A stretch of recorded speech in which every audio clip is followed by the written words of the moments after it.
Hey everybody, Pastor Chris here. You might hear some music in the background while I'm recording this. That is some people in the sanctuary getting ready for our live stream Christmas Eve service tomorrow night at 6:30, and lots of fun stuff going on with that. But before I talk about the service itself and how you can watch it, I want to tell you about something I noticed today. And that is, this happens to me periodically. I've been doing this for a while now, the being a pastor and preaching. And I noticed that sometimes when I'm doing a sermon series, a sort of a theme or an idea keeps coming up again and again that wasn't something I had planned on, wasn't something I was thinking of when I wrote the series or conceived the series.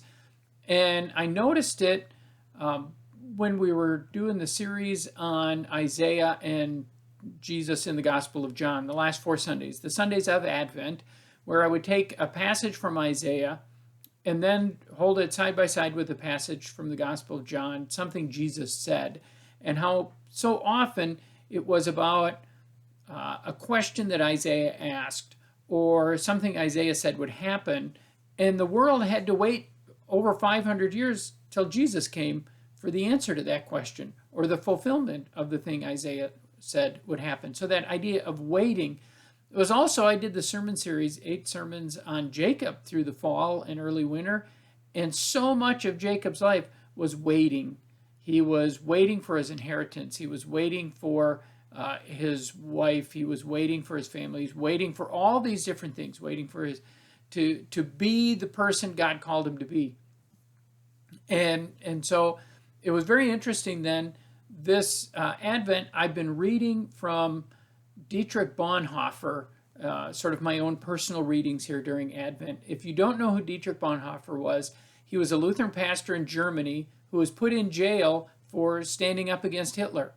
And he was actually executed. He was hung just days before the prison camp he was in was liberated by Allied forces. And his writings have become an inspiration for many people. A lot of what I was reading were letters he wrote while he was in prison that one of the prison guards actually snuck out to give to his family. And again and again and again, this theme of waiting comes up.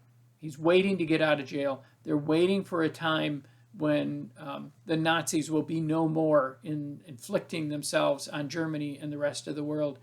And ultimately waiting on God for deliverance, not just from prison, not just from the Nazis, but from all the hurts and pains of life. And I thought that's really interesting. That comes up in Isaiah and John. It comes up in Jacob's life. It came up in Bonhoeffer's writing. That's so fitting for the end of 2020 because so much of 2020 was waiting. We're waiting to get back to normal routines. We're waiting to do all the things that so often we just took for granted, waiting to go on visits to see relatives, waiting to go to a movie, waiting to go to restaurants. All these things we've been waiting for. Very fitting in Advent as we wait for Jesus to be born on Christmas morning, and we wait for his return as God will be with us again, delivering us.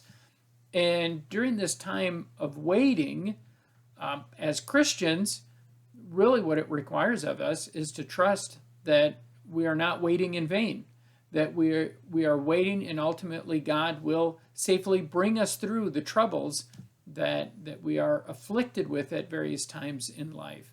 So I'm going to talk about that at Christmas Eve. I'm going to talk about waiting, which we only have to wait one more day. In fact, when I'm recording this, it's about 26 and a half hours that we'll have to wait for our Christmas Eve live stream event, 6:30 Christmas Eve.